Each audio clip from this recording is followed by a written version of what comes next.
How good can David Price be? What type of fights are going to be when you guys are on?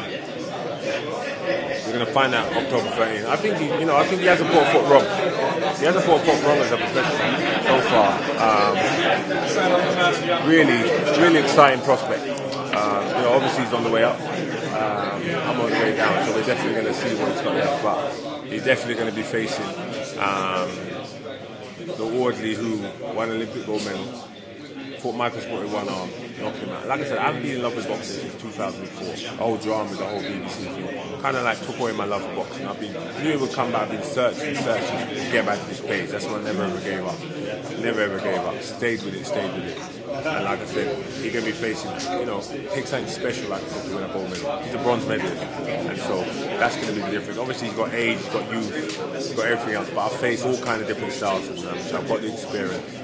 And main thing is I've got the hunger back, and looking forward to it. He said in the last press conference that you wrote the book on what not to do when you turn pro. I mean, how would you respond to that? Well, at the end of the day, the status quo, nobody likes to change the status quo. I'm a trailblazer. As I said, I've done something, set it up. As Frank said yesterday, he said, look, if Audley succeeded, he would have taken something from my mouth. I had every promoter in the country thinking that. How's my ship supposed to survive when I got everybody blocking me and everybody working against me outside of the ring? So that's what happened. In the end, it flopped my ship. BBC deal done. It wasn't because of boxing. I know what was said behind closed doors. So the bottom line is you have to regroup, you have to rebuild, and that's such is life. You get me? I've kept it going. Even though I know that they broke me down, I kept it going, and I'm still here now, back on the big stage, in a big fight that obviously leads to so much to walk through that door. So, I'm walking through the door. You have kept your stock high and your brand strong. I mean, how difficult has that been, especially during some of the low periods? Yeah, well, you know what, where I come from, man, it's adversity I've always had to go through. So it ain't no big thing, man, you have to suck it up. You have to suck it up, ride it through. Life is never going to give you what you want. You have to go out there and fight for it and earn for it. And I've always found a way to fight for it. Always found a way to get back on point. And right now, I'm back on point. I'm back on my pathway. The amount of times I've been knocked off, but I'm back on it again. And just as hungry and motivated as before. So, you get me? They're going to see a shock October 30th. I'm turning up. And when I turn up, something special. To get the David Hay fight, you get me? I told everyone that David Hay fight there, who was going to turn down that play there? I was injured. Logically, I wouldn't have taken that fight. But how can I turn it down with that kind of money? No apologies, you get me? No apologies. I was just hoping for a miracle in there. It's not this difference of going to camp, paying the price, training for real, and putting in a performance of my life, which you do for the big occasions. I'm going to leave that fight out because I think opinions have already been said about that. But in terms of your professional legacy, your personal legacy, you talked about it in the press conference. Just elaborate on that. All gravy, man. All gravy. You get me? I brought up in Audley, Northwest 10. Went to a young offenders institution. You get me? Expelled from 2 schools. 19 years of age. I said, you know what? Time to fix up. Time to turn my life around. You know what I mean? Went to college, do EDAC courses, back to back. Bam. I can do this. I can go to university. Same time I started boxing. Get me? Blazed through amateur boxing within 10 years.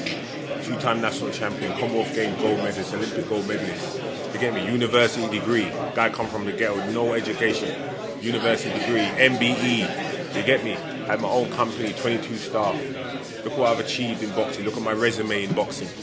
You get me? National champion, Commonwealth Games gold medalist, Olympic gold medalist, European heavyweight champion, WBF title.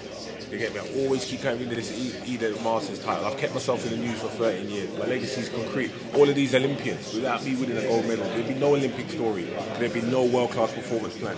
On that point, I mean, how would you advise some of the boxers coming out the Olympics in terms of how to manage turning pro if they want to turn pro? Yeah, but if you're young, you don't have the skills or the experience or the business acumen to then try and run your own program and run your own career. England's too small for that. You have to have a gold medal to try and do what I try to do. You have to blaze that trail.